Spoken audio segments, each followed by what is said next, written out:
Hello everybody, welcome to high priestess 7777। कैसे हैं आप सब लोग। मैं आ गई हूँ एक और फ्रेश रीडिंग के साथ, और आज मैं रीडिंग में ये चेक करूँगी कि आपके पर्सन आपसे शादी क्यों नहीं कर रहे। ठीक है, रिगार्डलेस आप लोगों की रिलेशनशिप की स्टेज और फेस क्या है, ये रीडिंग सबके लिए ओपन है, और स्पेशली उन लोगों के लिए तो बहुत ज़्यादा ओपन है जो लोग लव इंटरेस्ट और रिलेशनशिप में तो हैं, लेकिन उनको अपने रिलेशनशिप से रिलेटेड कोई क्लोजर नहीं पता चल रहा। और क्लोजर यही होता है कि शादी करेंगे या नहीं करेंगे, तो क्या इंटेंशंस हैं, क्या रीजंस हैं, क्यों नहीं कर रहे वो आपसे शादी, या क्यों इस टॉपिक पे नहीं आते, या क्यों वो इस बात की तरफ नहीं आ रहे, क्या वजूहात है। It could be any thing. ठीक है, तो उसके ऊपर ये रीडिंग होगी। ये टाइमलेस, जनरल और कलेक्टिव होगी। जब कभी भी आपकी नज़र से गुजरेगी, ये आपका उस वक्त का मैसेज होगा।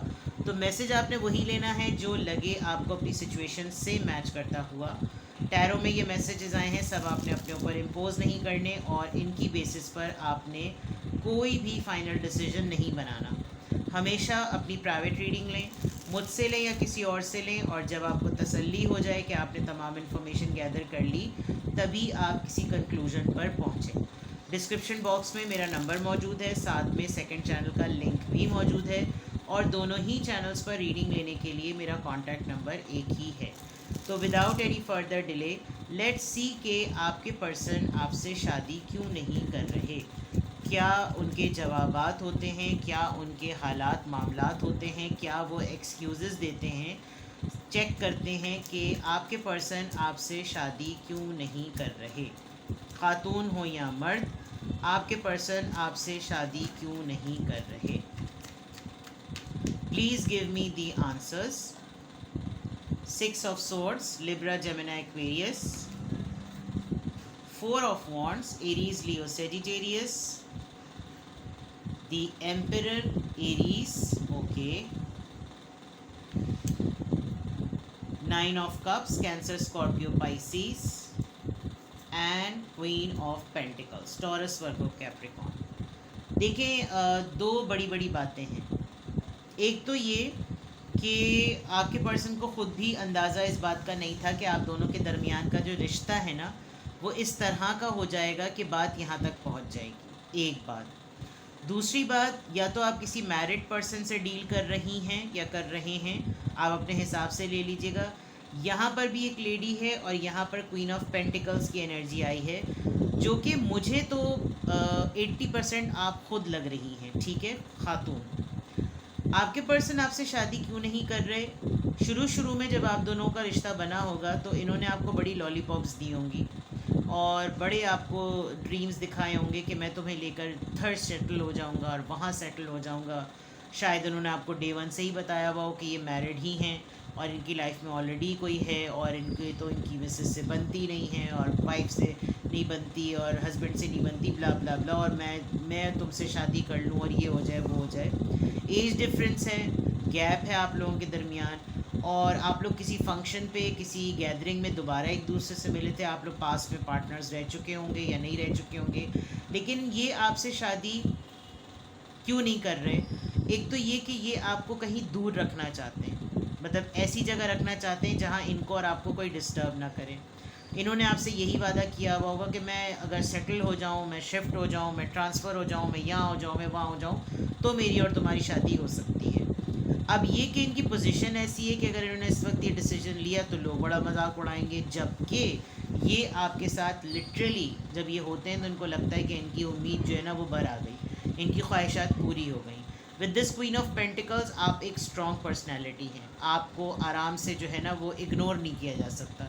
यानी चाहे रिश्ता बने ना बने, लेकिन आपको कोई अवॉइड नहीं कर सकता। आप कॉन्फिडेंट हैं, आप फाइनेंशियली स्टेबल हैं, इंडिपेंडेंट हैं, खूबसूरत हैं, अट्रैक्टिव हैं, और सबसे बड़ी बात, आपके पास सेविंग्स हैं, आपके पास पैसा है, बहुत स्टाइलिश, बहुत अपीलिंग। तो इनको लगता है कि यार हाथ से गंवाने वाला मौका तो है नहीं, तो ये आपसे क्यों नहीं शादी करे। एक तो आप इनके बिल्कुल इक्वल एंड कॉम्पिटेंट हैं, एक बात। दूसरी बात ये, या तो ये ऑलरेडी मैरिड हैं, दो बात। तीसरी बात ये कि इन्होंने शुरू में जो वादा किया, अब इनके गले की हड्डी वो खुद बन गया है। प्लस ये कि अब इनको अब जाकर एहसास होता है कि यार मैं अब कैसे इस बात को जो है ना पीछे हटूँ, मेरी अना पे बात आ जाएगी अगर मैंने पीछे में बात हटाई, लेकिन रीजंस जो हैं वो इनकी बहुत सारी नज़र आ रही हैं। लेट्स सी कि आपके पर्सन आपसे शादी क्यों नहीं करते हैं, क्यों नहीं ये आपसे शादी करते। द डेथ, आप दोनों के दरमियान ब्रेकअप शायद हुआ है। 5 ऑफ सोर्ड्स, लड़ाई हुई है, अभी बिल्कुल भी बातचीत नहीं हो रही। टेम्परेंस, सजिटेरियस, बैलेंस करने की कोशिश कर रहे हैं।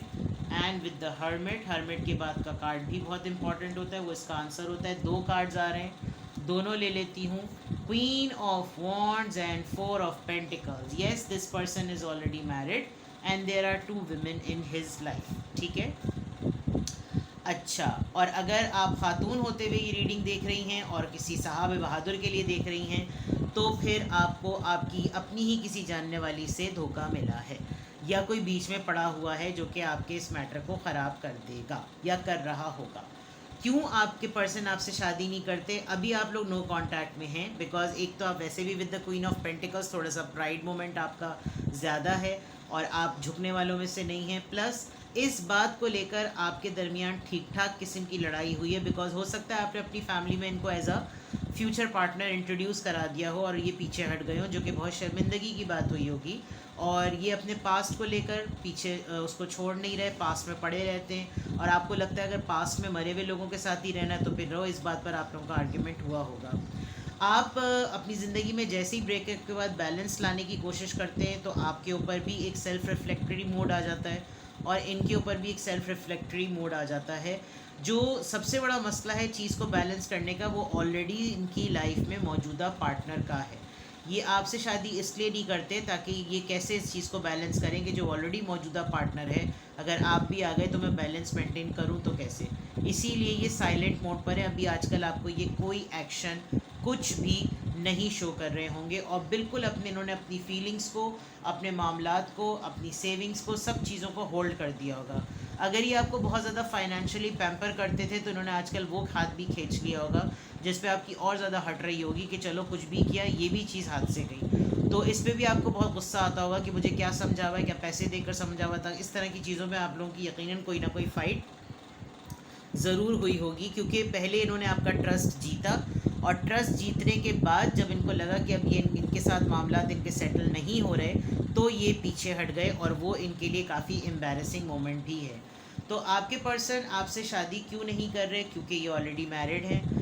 इनको बैलेंस मेंटेन करने की बहुत ज़्यादा ज़रूरत है। आपको ये खोना नहीं चाहते क्योंकि आप ऑलरेडी बहुत कॉन्फिडेंट इंडिपेंडेंट इंडिविजुअल हैं। इनकी लाइफ में ऑलरेडी एक पर्सन है, इसीलिए इन्होंने अपने आप को साइलेंट जोन में रखा हुआ है, साइलेंट मोड पे रखा हुआ है ताकि बात ज़्यादा ख़राब ना हो। और उसी साइलेंट मोड में रिज़र्व होते हुए इन्होंने, जब कभी भी आप इनसे इस टॉपिक पे जिक्र करेंगे, ये फ़ौरन रिज़र्व जोन में चले जाएंगे। ये फ़ौरन ऐसा करेंगे कि नहीं अभी मैं नहीं कर सकता, अभी मुझसे नहीं हो सकता, अभी वो नहीं मान रही, अभी वो नहीं मान रहा। और इस तरीके से, क्योंकि वो भी जो दूसरा पर्सन है वो काफ़ी ज़्यादा स्ट्रॉन्ग हेड है, अगर उससे इन्होंने अपनी बातचीत ख़राब की तो मामला ज़रा ज़्यादा बिगड़ सकता है। ठीक है, यहाँ तक ये चीज़ है। अब देखते हैं और सोल लेवल पर चेक करते हैं कि आपके पर्सन आपसे शादी क्यों नहीं कर रहे। आपके पर्सन आपसे शादी क्यों नहीं कर रहे? Please give me the answers, मुझको प्लीज़ गाइड कीजिए ताकि बिल्कुल राइट ऑथेंटिक आंसर्स आएँ। हार्ट टू हार्ट कन्वर्सेशन, जितना ओपनली ये आप इनको समझ सकते हैं, ऑनेस्टली जितना ये आपसे बातचीत कर सकते हैं ताकि आप दोनों एक दूसरे को समझ सकें, उतना कोई और समझ नहीं सकता। जितना आपने इनको अंडरस्टैंड किया है, शायद इनकी लाइफ में मौजूदा पार्टनर इनको इतना अंडरस्टैंड नहीं करता। तो वहाँ आपने तो इस बात को हज़म कर लिया कि चलो ठीक है, कुछ भी सही, I am willing to accept you, लेकिन वो कैसे मानेगा या वो कैसे मानेगी, वहाँ पर इनको प्रॉब्लम आती है कि वहाँ मैं उसको कैसे समझाऊँ। ठीक है, रिकन्सिलिएशन, ये आपके एक्स रह चुके हैं और ये आप लोगों का रिकन्सिलिएशन हुआ है। आप लोग पहले पार्टनर्स थे, फिर ख़त्म हुए, फिर दोबारा से पार्टनरशिप बढ़ी और उस पार्टनरशिप के बाद अब आप इनसे बार बार कहते होंगे कि अब अगर पार्टनरशिप में आए हो तो इसको अब कंप्लीट करो। आप लोग का रिकन्सिलिएशन हुआ है और हो जाएगा अगर अभी भी ब्रेकअप के बाद हैं। फ्री योर सेल्फ, आपको लगता है कि ये शायद दाल गलने वाली नहीं है, अपने आप को आज़ाद कर लेना चाहिए। और जब आपने इनका बहुत सर फाड़ देने वाली बातें की होंगी तो हो सकता है इन्होंने आपको कहा हो या आपने इनको कहा हो कि बस छोड़ दो, खुद भी आज़ाद हो जाओ और मुझको भी आज़ाद कर दो। ठीक है। बच्चे बच्चे भी बहुत बड़ा फैक्टर हो सकते हैं। ज़ाहिर बात है अगर मैरिड हैं, ऑलरेडी कोई इनकी लाइफ में है, तो बच्चे भी होंगे, और बच्चे बहुत बड़ी रीज़न हो सकते हैं क्योंकि वो डिस्टर्ब सबसे ज़्यादा होते हैं। मैंने पहले ही कह दिया था कि आप किसी एक मैच्योर पर्सन और एक मैरिड पर्सन से डील कर रहे हैं, ये एक बहुत बड़ी वजह हो सकती है, जो कि बहुत जेन्युइन भी है, कि बच्चे जो होते हैं वो इस पूरे मामले में ज़रा ज़्यादा पिस पुस जाते हैं। ट्रस्ट, ये फिर भी आपको कहते होंगे कि मुझ पर भरोसा रखो, मैं सिचुएशन पे अगर फ़ेथ रखो, मुझ पे फ़ेथ रखो, तो मैं चीज़ों को ठीक कर दूंगा और तमाम चीज़ें बहुत जल्दी सेट हो जाएंगी। जिस तरह से मेरी तुम्हारे साथ केमिस्ट्री जमती है, जिस तरह मुझे अपनी ज़िंदगी तुम्हारे साथ हैपनिंग लगती है, ऐसी किसी और के साथ नहीं लगती। लेकिन आप थोड़ा सा एनॉय हो जाते होंगे, आप थोड़ा सा इरिटेट हो जाते होंगे, आपको लगता होगा कि हर वक्त फ़न मोड में थोड़ी रहा जा सकता है, तो ये आपसे शादी क्यों नहीं कर रहे। ये तमाम फैक्टर्स बिल्कुल क्लियर हैं, बिल्कुल ओपन हैं, बिल्कुल स्ट्रेट हैं। तो it's so such a simple reading कि मुझे इसमें कोई और क्लैरिफायर की ज़रूरत ही नहीं है। तो आपके पर्सन आपसे क्यों शादी नहीं कर रहे, दीज आर द रीजंस कि वो अभी तो फ़िलहाल आपसे शादी करते हुए बिल्कुल भी मुझे नज़र नहीं आ रहे। आपको फर्दर इनकी इंटेंशन से रिलेटेड कुछ जानना हो तो आप मुझे पर्सनली कांटेक्ट कर सकते हैं। I will reply. Take best care, bye bye.